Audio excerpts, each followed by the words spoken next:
Quando o poeta, e para alguns também filósofo Novalis, fala de idealismo mágico, ou o idealista mago, ele está enfrentando, né, vamos dizer assim, uma espécie de doença espiritual da modernidade, que é o cientificismo, que é o racionalismo, que vai combinar depois, claro, no niilismo. Então ele está tentando reagir a essa doença espiritual da humanidade. Interessante esse assunto, né? Então fica nesse vídeo para você ver um pouquinho mais sobre uma visão mais contemporânea e filosófica sobre a magia.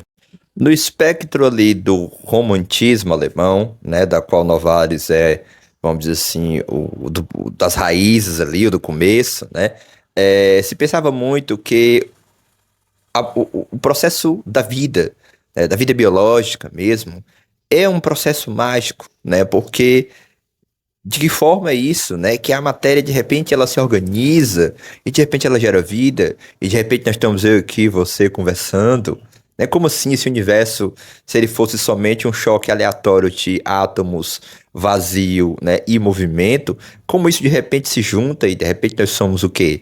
Nós somos as pedras e as próprias rochas que tomamos consciência de si mesmo e estamos conversando? Isso é meio mágico, não? Entendeu?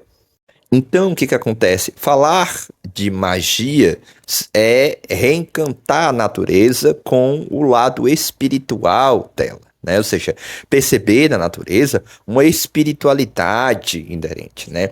E isso é justamente para tentar recuperar o lugar do mundo no ser humano. Porque na modernidade, com essa primazia do sujeito, com essa primazia do indivíduo, com essa primazia do sujeito transcendental, do eu transcendental, como pensava o Kant e o Fichte, né? A gente perdeu a dimensão do mundo. Né? Ou seja, de que modo esse sujeito, ele também é mundo, ele também é atravessado pelo mundo. Em outras palavras, recuperar a mundaneidade do homem. Vocês estão entendendo? Então, o pensar mágico é um pensar que coloca a natureza novamente na sua dignidade espiritual. Né? Ou seja, como uma entidade viva, como a mãe divina, como a rainha soberana dos céus, da floresta e do mar. Né? Então, essa perspectiva é muito forte no romantismo alemão, claro, por conta de características próprias do romantismo alemão. E quando o Novalis fala de idealismo mágico, ele está tentando trazer uma versão filosófica da possibilidade de falar da magia. Né? Ou seja, a magia nada mais é do que o idealista mago, nada mais é do que aquele que consegue recuperar essa visão teofânica da natureza. Né? Ou seja, a natureza como manifestação fanos do teós, do divino. Né? Isso é o idealismo mágico e esse é o idealista mágico. Ele consegue ter essa compreensão, essa percepção, porque ele é do regime do dia e do regime da noite, ou seja, da consciência e do inconsciente. Ele consegue trazer essas formas para a luz do dia. Ele consegue reencantar o mundo. Ele consegue nos fazer enxergar essa natureza vibrante e viva que inclusive nós precisamos hoje em dia recuperar essa perspectiva por conta de questões ecológicas e ambientais. Né? Ou seja, a gente perdeu essa dimensão da natureza não como meramente o outro, mas como um sagrado outro. Né? A gente perdeu essa dimensão. E a gente vê, por exemplo, nessa perspectiva do idealismo mágico, uma espécie de consciência ambiental, consciência sintrópica, vamos dizer assim. A hipótese de Gaia, por exemplo, é algo parecido.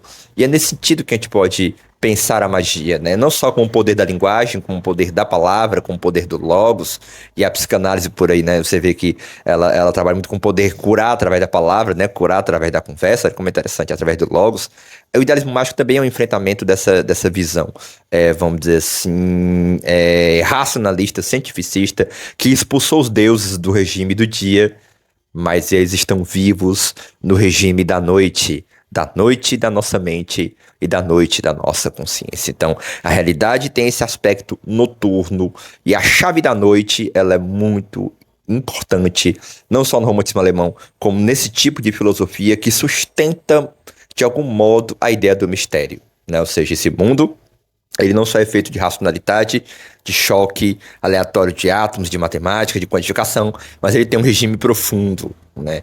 Que o poeta, o mago e o filósofo, né? Eles conseguem ter essa percepção. E você pode juntar os três num só quando você tem o idealista mago. Eu penso que o Novalis tinha em mente que o Jacob Boehme era uma espécie de idealista mago, porque o Jacob Boehme ele recupera essa visão teofânica da natureza, ele atravessa essa visão teofânica da natureza a partir das suas próprias experiências místicas. Não é à toa que uma das raízes do romantismo alemão é Jacob Boehme, e existem já pesquisas sobre isso, apontando, rastreando da maneira mais clara essas raízes. Se você gostou deste conteúdo, não esqueça de deixar o like. E lembrando que eu tenho um grupo de estudo em filosofia da magia, onde a gente discute essas questões com profundidade. Até mais.